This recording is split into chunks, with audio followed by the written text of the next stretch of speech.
भी प्रेम से ताली बजाते। कृष्ण कृष्ण हरे हरे हरे राम राम राम हरे हरे। हरे कृष्ण कृष्ण कृष्ण हरे हरे, हरे राम राम राम हरे हरे। हरे कृष्ण कृष्ण कृष्ण हरे हरे हरे राम राम राम हरे हरे। हरे कृष्ण कृष्ण कृष्ण हरे हरे, हरे राम राम राम हरे हरे। हरे कृष्ण कृष्ण कृष्ण हरे हरे हरे राम राम राम हरे हरे। हरे कृष्ण कृष्ण कृष्ण हरे हरे, हरे राम राम राम हरे हरे।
श्रीमद्भागवत महापुराण की श्री सद्गुरुदेव भगवान की श्री गौ माता की जय जय श्री राधे जय जय श्री राधे जय जय श्री राधे निताई गौर हरि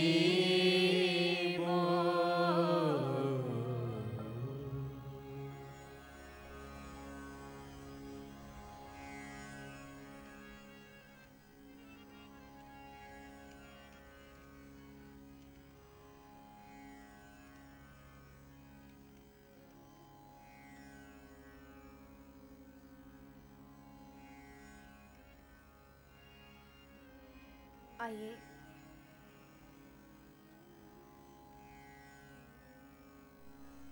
चित्सार सिंधु सर्वस्व भगवान श्री राधा गोविंद के चरण कमलों का ध्यान करते हुए सभी श्रीमद् भागवत कथा की ओर ध्यान दें। आज कथा का षष्ठम दिवस है। कल आप सभी ने बड़े भाव और श्रद्धा से श्री बालकृष्ण लाल की बाल लीलाओं का दर्शन और श्रवण किया।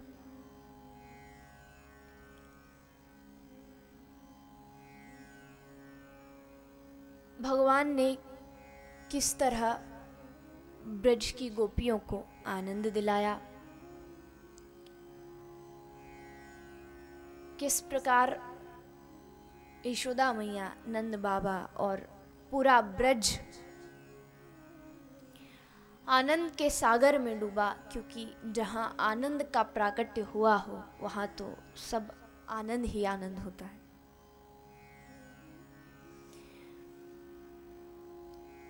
बालकृष्ण लाल ने अनेकों लीलाएं की। पूतना, सक्तासुर, तृणावृत आदि सभी राक्षसों को मारा, माखन चोरी लीला की। इसके पश्चात प्रभु ने कालिया नाग का उद्धार किया। कालिया नाग के फन पर नाचे। श्री सुखदेव गोस्वामी परीक्षित को कहते हैं, परीक्षित तुम्हें मालूम है कालिया नाग के फनों पर कौन नाच रहा है? परीक्षित जी ने पूछा, महाराज कौन? सुखदेव जी महाराज कहते हैं, अखिल कला गुरोर नंतः, जो कि अखिल कलाओं का, कलाएं भी जिसके आगे पीछे नाचती है, वो भगवान ने कालिया नाग के मस्तक पर अपने वो पावन, वो पवित्र, जिनका ध्यान करने से लोगों का उद्धार हो जाता है, उन चरण कमलों को कालिया नाग के मस्तक पर रख करके प्रभु ने उसका उद्धार किया। इसके पश्चात श्री गिरिराज महाराज की कथा आई, आप सभी ने श्रवण किया। भगवान ने इस कथा से इंद्र का जो अभिमान था उसको तोड़ा, और बड़ी सुंदर बात भगवान ने कही कि कर्म ना जायते जंतु। यहाँ पर भगवान ने कर्म को बड़ा महत्व दिया है। जो उपदेश भगवान ने गीता में दिया, यही भगवान यहाँ भी कहते कि जीव को अन्न जल देने वाला इंद्र कौन होता है? जीव अपने कर्मों के द्वारा ही सुख दुख हानि लाभ को भोगता है, सिर्फ उसके कर्मों के द्वारा। जैसा जीव करेगा वैसा उसको फल मिलेगा। हो सकता है कि फल मिलने में कुछ देरी हो, लेकिन मिलेगा जरूर। अच्छा, आज जी अब बात आ ही गई है तो आप सभी जानते होंगे, आप सबने सुबह अखबार पढ़ा होगा या फिर न्यूज़ देखी होगी। संसद पर हमला करने वाले अफजल गुरु को आज फांसी दी गई। मैं यहाँ भागवत या व्यास पीठ पर बैठ के किसी की टिप्पणी नहीं कि उसको मिलना चाहिए, उसको सजा मिले, उसको, मुझे उससे कोई मतलब नहीं है। लेकिन हाँ, ये बात पक्की है कि जो जैसा कर्म करेगा उसको वैसा फल मिलेगा, ये विधि का विधान है। उसमें ना मैं कुछ, ना आप, ना सरकार कुछ नहीं कर सकती। आदमी जो कर्म अगर वो दूसरों को दुख देगा तो उसका फल हो सकता है उसी दिन ना मिले, एक महीने ना मिले, साल ना मिले, कई साल ना मिले, एक जन्म भी ना मिले, कई जन्म भी ना मिले, लेकिन मिलेगा जरूर, ये बात पक्की है। कर्मों का फल भोगना पड़ेगा। एक बड़ी सुंदर पुस्तक है लॉ ऑफ नेचर। ये प्रकृति का नियम है, as you sow so you reap. ये एक बड़ी प्रसिद्ध कहावत है। बोया पेड़ बबूल का तो आम कहाँ से होए। कांटे बोगे तो कांटे मिलेंगे, अगर आप पुष्प गुलाब के फूल बोगे तो आपको पुष्प मिलेंगे। कर्म की बड़ी महानता है, इसलिए बार बार कहा गया है कि भक्ति करो ठीक है, लेकिन जब तक आप अपने कर्मों को नहीं सुधारेंगे तब तक उसका कोई फायदा नहीं। कर्म सुधारिए। मैं बार बार कहती हूँ, आप भक्ति नहीं भी कर सकते ठीक है, लेकिन जो कर्म आप कर रहे हो कम से कम उसको तो सच्चाई से करो, दिल लगा के। अगर आप एक दुकानदार हो, अगर आप एक टीचर हो, एक अध्यापक हो, अध्यापक अगर आप हो तो ये आपका कर्तव्य है, जब आप क्लासरूम में घुसे आपको सोचना है कि यहाँ जितने बच्चे बैठे हैं, आप आधे घंटे के पीरियड में यहाँ अपना टाइम पास करने नहीं आए। इन बच्चों के माँ बाप ने इन बच्चों को यहाँ किसी आशा से भेजा है कि उनका बच्चा पढ़ेगा, अच्छा बनेगा। तो ये आपका कर्तव्य है कि उस आधे घंटे में आप अपनी पूरी मेहनत लगाएं उस बच्चे को सब कुछ सिखाने में। ये आपका कर्म है।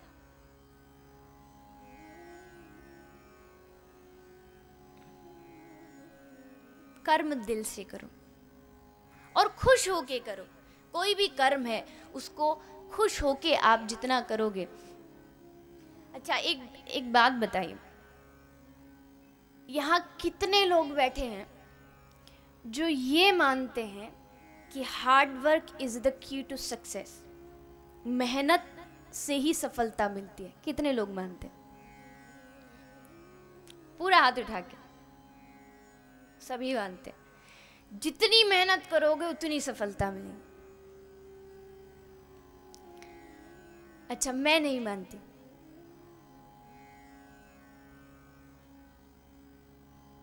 क्यों? मतलब ये जो शब्द है, ये जो वाक्य है, ये सदियों से चलता है। मैं इसका विरोध नहीं कर रही, लेकिन हाँ, मेहनत से सफलता मिले तो इस दुनिया में मेरे हिसाब से सबसे ज्यादा मेहनत तो एक मजदूर करता है जो सुबह से लेकर शाम तक गड्ढा खोदता है, फिर भी उसको दिन के 100 रुपया मिलते। सबसे ज्यादा मेहनत तो शायद एक रिक्शा वाला करता है जो दिन भर ढोता है, फिर भी उसको पेट भर जाए, इतना धन मिल जाए, वो भी बहुत है। वो मेहनत करता है, उसको फल क्यों नहीं मिलता? क्योंकि ठीक है, मेहनत भी करना है, ये बिल्कुल पक्की बात है, लेकिन जिस काम को मैंने कुछ दिन पहले यहाँ बच्चे बैठे थे, 2-4 दिन पहले मैंने पूछा था कि क्रिकेट किसको अच्छा लगता है, फुटबॉल किसको अच्छी लगती है। आपको 4 घंटे फुटबॉल खेलने के लिए दे दिया जाए, आप खेल रहे हो, पसीना में नहा रहे हो और इधर भागे उधर दौड़े, ये किया, 4 घंटे आपने मेहनत की, लेकिन क्या आपको लगा कि आपने 4 घंटे मेहनत की? आपको तो ये लगा कि काश मम्मी पापा 1 घंटे के लिए और खेलने दे। वही 4 घंटे अगर जिस काम में आपका इंटरेस्ट ना हो, उस काम को करने के लिए बैठा दो तो आपको 5 मिनट भारी पड़ जाएगा। शादियों में पूरी रात आप नाचते हो, पसीना बहाते हो, क्या कभी दूल्हे से जाके कहा भैया तेरी शादी में मैंने बड़ी मेहनत की थी, मैं नाचा था? नहीं, आपको आनंद आया था इसलिए आप नाच रहे थे। तो जिस काम को करने में आपको आनंद आए उसमें आपको मेहनत नहीं लगती, और जिस काम में आपको आनंद आए जब वो काम आप करोगे तब आप सफलता की तरफ बढ़ सकते अब देखिए, अब ये मत पूछेगा कि ये भागवत में कहाँ लिखा है, क्योंकि कुछ चर्चाएं ऐसी होती हैं जो आज के युग को देख करके करनी पड़ती है, जो शायद भागवत में ना लिखा हो, लिखा भी हो तो कुछ गूढ़ हो जो सबको शब्दों में ना दिखे। इसलिए मेहनत कीजिए, लेकिन सबसे ज़्यादा ज़रूरी है आप जो काम करो उसको दिल से करो, खुश होकर करो। फिर देखो, आपको 8 घंटे भी कोई कंप्यूटर पे ऑफिस में बिठा दे और अगर आप उस काम को प्रेम करते हो, प्यार करते हो, तो आपको 8 घंटे भी अपनी एक मौज, अपनी एक मस्ती लगेगी। 3 घंटे घर में पैर बंद करके कौन कौन बैठ सकता है? कौन? बहुत मुश्किल है। लेकिन कथा में हम बैठते हैं, क्यों? क्योंकि यहाँ वो आनंद है, मुझे कहने में, आपको सुनने में, इसलिए आप बैठे हो। ये मेहनत नहीं है आपको कि हम 3 घंटे मेहनत करके आए, बैठ के आए, ये आनंद है। इसलिए कर्म की प्रधानता, कर्म कीजिए, दिल से कीजिए। तो अब आइए, श्री गिरिराज महाराज की कथा आपने सुनी। श्री ठाकुर जी वापस अपने घर आए। अब गोपियां रात को जाती है भगवान के घर, तो मैया कहती है, अरे गोपियां देखो तो सही, मेरे लाला ने पूरी रात, पूरे 7 दिन तक गिरिराज उठाया, थक गया होगा। गोपियां बोली, अरे मैया, तेरे लाला ने गिरिराज उठाया तो कौन सा बड़ा काम कर दियो। अरे मैया, जाने इतनी बड़ी बड़ी चीज उठा ली, वाकई ये गिरिराज कौन सी बड़ी चीज है? भगवान ने, मैया ने पूछा, कौन सी बड़ी चीज, गिरिराज से बड़ा क्या उठा लिया? तब गोपियों ने मुस्कुराते हुए कहा, अरे मैया, जिसने हमारी किशोरी श्री राधा रानी के नाज नखरे उठा लिए, उसके लिए गिरिराज उठाना कौन सी बड़ी बात? जो कन्हैया राधा रानी के नखरे उठा ले, राधा रानी बार बार मान करके बैठ जाती। एक बड़ी सुंदर प्यारी सी श्री राधा और भगवान श्री कृष्ण का जब वार्तालाप हो रहा था, तो भगवान श्री कृष्ण ने श्री राधा रानी से कहा कि हे श्री राधा रानी, आप तो, आपका जो मुखार बिंद है वो चांद की जैसा है। बस राधा रानी गुस्सा हो गई, क्रोधित हो गई।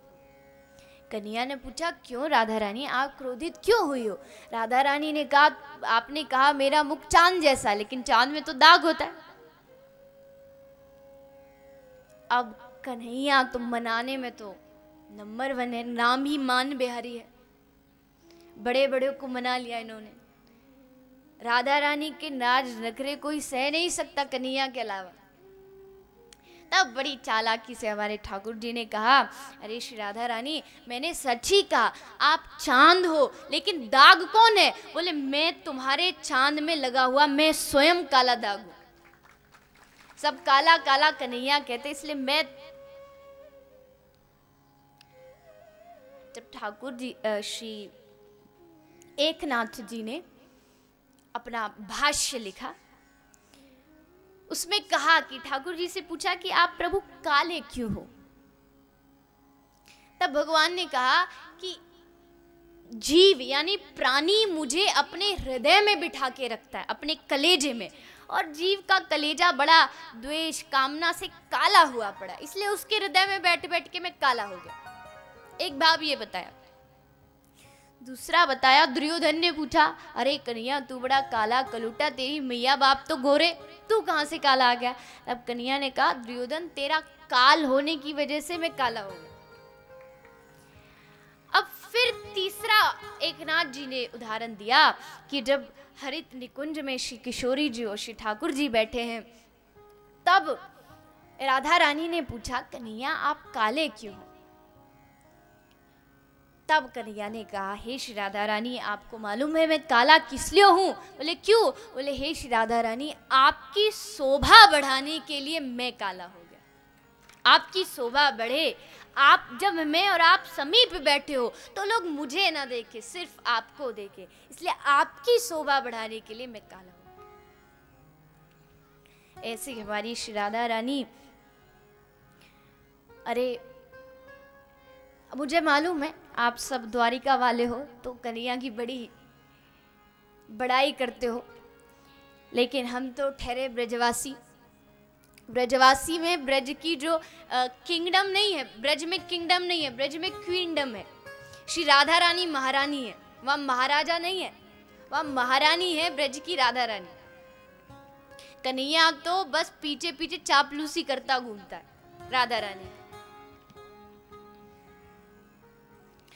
जब ठाकुर जी का, अब ये बात बड़ी लंबी चली जाएगी, लेकिन जब ठाकुर जी का जन्म हुआ, जन्म होने जा रहा था, तो श्रावण मास और भादो मास आपस में लड़ाई कर रहे थे, झगड़ा कर रहे थे। श्रावण कह रहा था कि भगवान श्री कृष्ण मेरे अंदर आएंगे, यानी श्रावण महीने में जन्म लेंगे। भादो बोला नहीं नहीं, भगवान मेरे अंदर आएंगे, भादो में आएंगे। दोनों लड़ते गए। श्रावण ने पूछा, भादो तू कैसे इतने यकीन से कह सकता है कि भगवान तेरे में आएंगे? तब भादो ने हंसते हंसते कहा, जरा देख, श्री किशोरी जो राधा रानी भादो में आई, और जिसमें राधा रानी आएगी कन्हैया तो उसमें आएगा ही आएगा। क्यों? क्योंकि कन्हैया तो राधा रानी का फिसड्डी है, पीछे पीछे भागता है, जहां राधा रानी वहीं। महारास में कन्हैया मुस्कुराए, और जैसे कन्हैया मुस्कुराए कामदेव भी घायल हो गया। कामदेव जो प्रभु को परास्त कर रहा है, वो कामदेव भी घायल हो गया। लेकिन जैसे ही श्री राधा रानी मुस्कुराई, तब कन्हैया घायल हो गया। ऐसी श्री राधा रानी।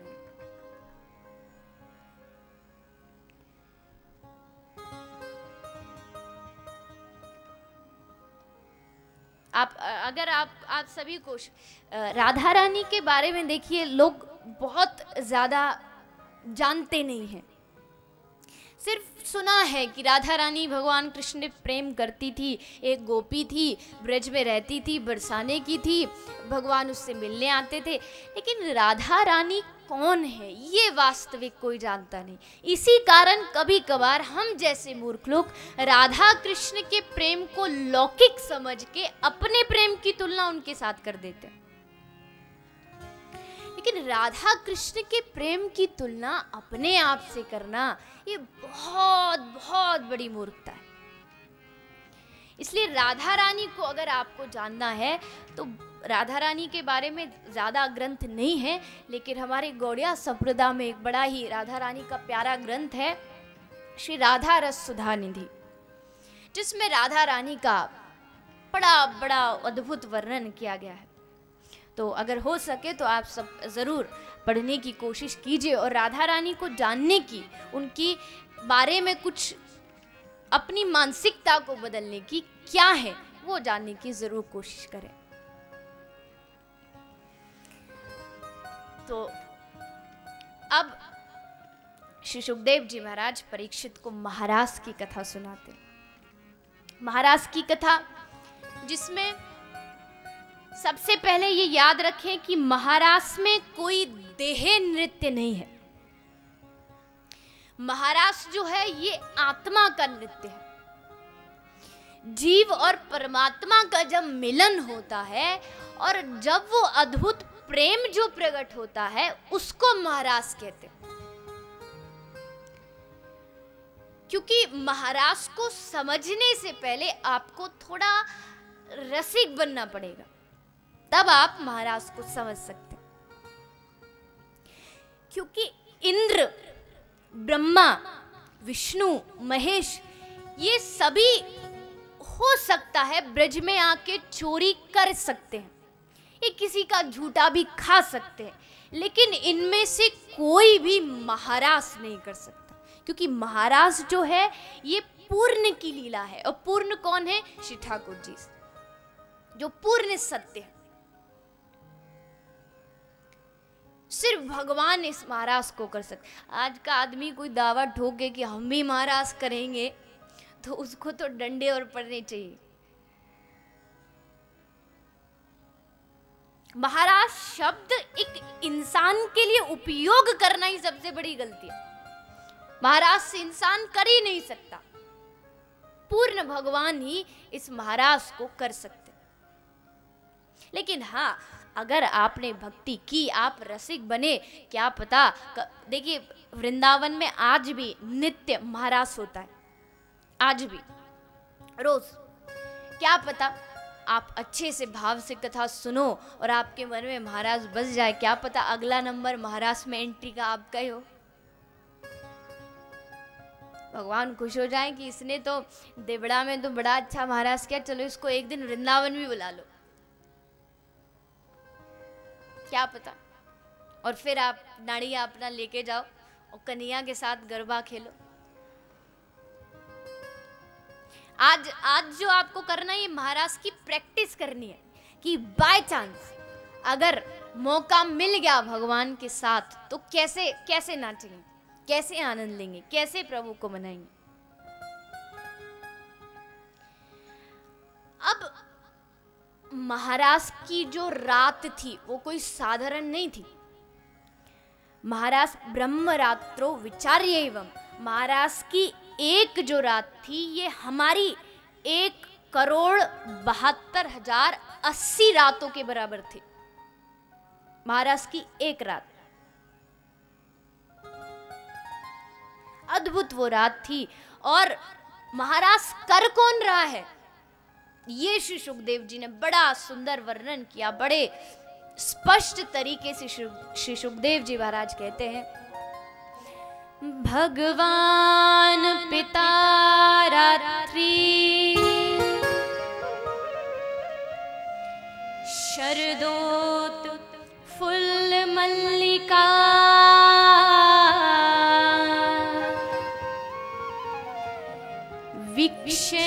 विक्षेरन्तुम मनश्चक्रे योग माया मुपाश्रित।